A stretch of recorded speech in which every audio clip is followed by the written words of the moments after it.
στοιχείο λιγότερο της τοποθεσίας αγροτική είναι και του νεκροταφείου οι όψεις. Πρώτης εισόδου κάθενται εις μικράν τράπεζαν δύο εύθυμοι παπάδες, συμπίνοντες μεταχωρικών και καραγωγαίων ρητινίτην, παρεχόμενων υπό δύο γειτονικών εινοπολίων, τα οποία προσφιέστατα ονόμασαν οι ιδιοκτήτε αυτών το μεν ανάπαυσης, το άλλο ματαιώτης. Ευθύς δάμα υπερβεί την πύλη ευρίσκεται ο επισκέπτης προμαύρου πίνακος, φέροντος την επιγραφήν «Απαγορεύεται εις τους σκύλους να εισέρχονται επίσης και να κόπτουν άνθη», της οποίας η χρησιμότης φαίνεται κάπως αμφίβολος, εκτός αν υποτεθεί ότι ξέβρουν οι σκύλοι της βάθιας ανάγνωση ή συνηθίζουν να κόπτουν άνθη. Δεν με θυμάσαι. Κοίταξα τότε αυτόν, με περισσότερα προσοχή. Και δεν τον ευρήκα εύμορφον.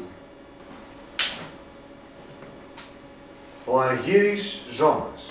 Ανέκραξα τρίβουν τους οφθαλμούς μου. Όλος, απεκρίθη ο δυστυχής που αγγίζουν τους ειδικούς του. Και πώς κατήντησες εδώ? Αντί να απαντήσει έσφιξε τους βρόνθους του ψιθυρίζων. Ανάθεμα εις την πολιτική.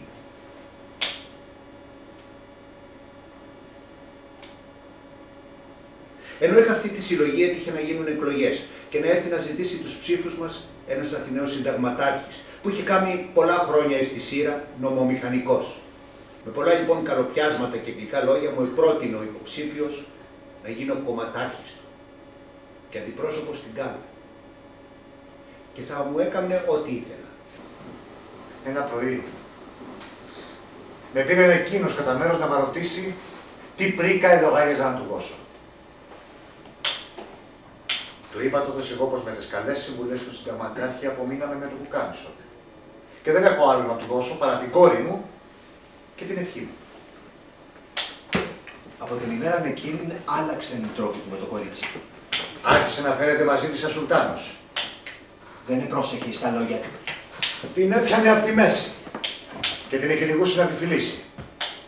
Αυτά τα καμώματα δεν μας άρεσαν πιόλου. Συλλογούμεθα όμως τη δική μας φτώχεια. Και το δικό του φούρνο.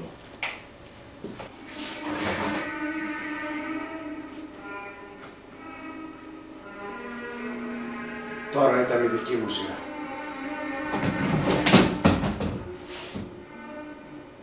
Βγήκα από την κρύπτη. Έσυρα το λάζο. Πέρασα εις το πλαγινό δωμάτιο. Και κλείδωσα από πίσω μου την πόρτα. Ήταν η ίδια κάμαρα που με δέχτηκε προ 3 χρόνια παίζοντας με το γάτο. Με τη διαφορά πως αντί και ντυτό φεσάκι φορούσε τώρα στο κεφάλι μια φούσκα με πάγο. Μόνο του το χάλι του απέμεινε ένα κέραιο το λογικό. Με γνώρισε αμέσως. Κι όταν με σήκωσε επάνω του το μαχαίρι, Κράζοντας αυτόν, φωνιά των παιδιών μου. Άπλωσε ο φόβος στην όψη του θανάτου πρασινάδα. Ήταν άφωνος. και παράλυτος. Και δεν μπορούσε ούτε να παρακαλέσει. Ούτε να γονατίσει. Όσα όμως δεν μπορούσαν να κάνουν τα γόνατα. Και η γλώσσα. Τα έκαμνε το μάτι. Το βλέμμα μου έλεγε Αμάν. αμάν. Αμάν. Και πώς τελείωσε με αυτή η ιστορία? Ο συνταγματάρχης εγλίτωσε και έφυγε στα λουτρά. Η κόρη μου βασανίστηκε ακόμη μήνες και έπειτα την εξάπλωσα και εκείνη κοντά στα άλλα 5. Δεν έχω λοιπόν δίκιο να λέγω ανάθεμα εις την πολιτική.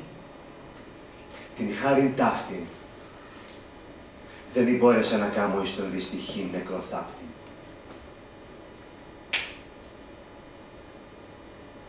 Διότι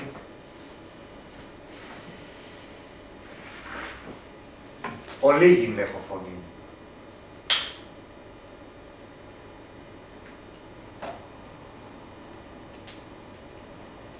Και δεν αγαπώ τα σφωνάς.